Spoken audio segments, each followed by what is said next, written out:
Max, this weekend's gonna be awesome. Why is that? Because I'm going to visit my mother. Because it's Teenage Mutant Ninja Turtles. What? Don't throw pizza at me. It's my job. Just don't do that. Because Ninja Turtles 2 Out of the Shadows is coming out. Yeah.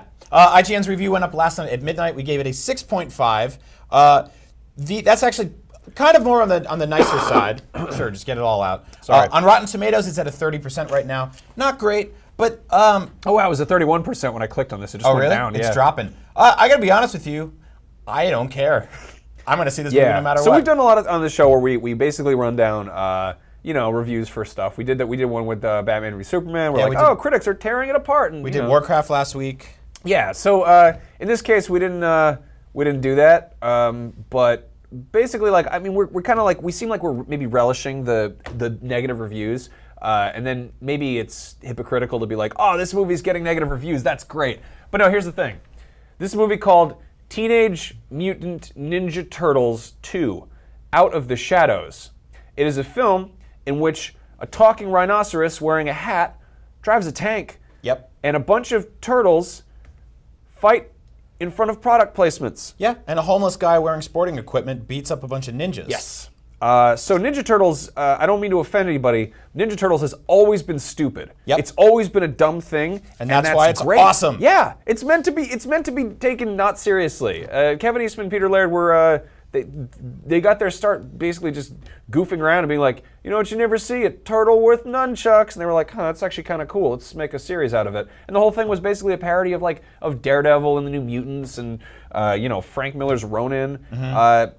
So to see people trying to be like, this is a travesty, this is a dumb movie. Yes, there's a rhinoceros driving a tank, you idiots. On a highly personal level, I saw the original Ninja Turtles and Teenage Mutant Ninja Turtles 2, Secret of the Ooze, in theaters dozens of times. I think just people either faked it or actually did have real birthdays at the time. And that was the thing to do back in the day, was you and 10 of your friends would go to a birthday party at a movie theater, and you'd have cake before and you'd have candy afterwards. Yeah, and you would go see the diabetes Turtles. And yeah, you get to see the Turtles beat people up. And in second or third grade, when Secret of the Ooze came out, I remember being so excited for it, and then getting to the theater and realizing that Toka and Razor were bootleg versions of Bebop and Rocksteady because they couldn't get the rights. And I dealt with it. I bought the toys. The action figures were awesome. They were rubbery and fleshy and gross. We're and getting they had Bebop and alopecia. Rocksteady for real. Yeah, we're getting those characters for the first time ever. We're getting Krang, who honestly, Krang in a movie. That's insane that people aren't just throwing up watching this guy on screen for the first time. He's a giant robot baby in underwear with a living brain inside of his belly that's constantly spilling out. That's awesome. Hey, so let me read a few sound bites here. San Francisco Chronicle Peter Hartlaub, who probably is right down the street from us right now, he says, your 11-year-old is going to love this film, and he'll grow up and wonder what he was thinking. Nuh-uh! Or what about inner 8-year-olds? We're stupid and we never grew up. I mean, this is a movie. Maybe you get drunk and go see it and have a good time. I saw the first one immediately after Guardians of the Galaxy while overcoming jet lag and coming down with food poisoning. I left that movie and I went and had a Secret of the Ooze myself. Really, I'm okay with this being a bad, dumb movie. I'm okay with this being stupid. The first one was whatever. G.I. Joe, the first movie, was just unapologetically stupid and terrible and bad in all the wrong ways.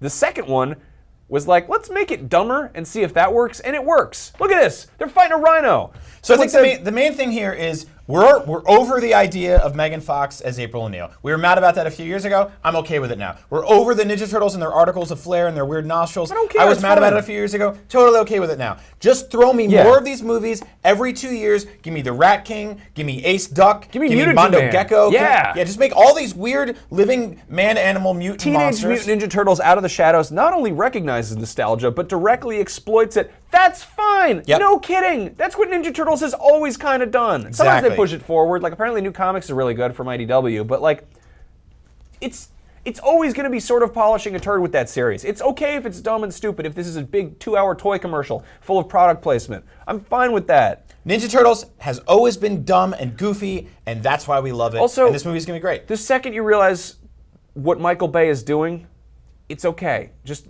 overcome that, get over that hurdle that maybe you don't like his movies and realize that he's actually technically very skilled. Also, he didn't direct this, he just produced it. So he yelled at people and then they directed it. So.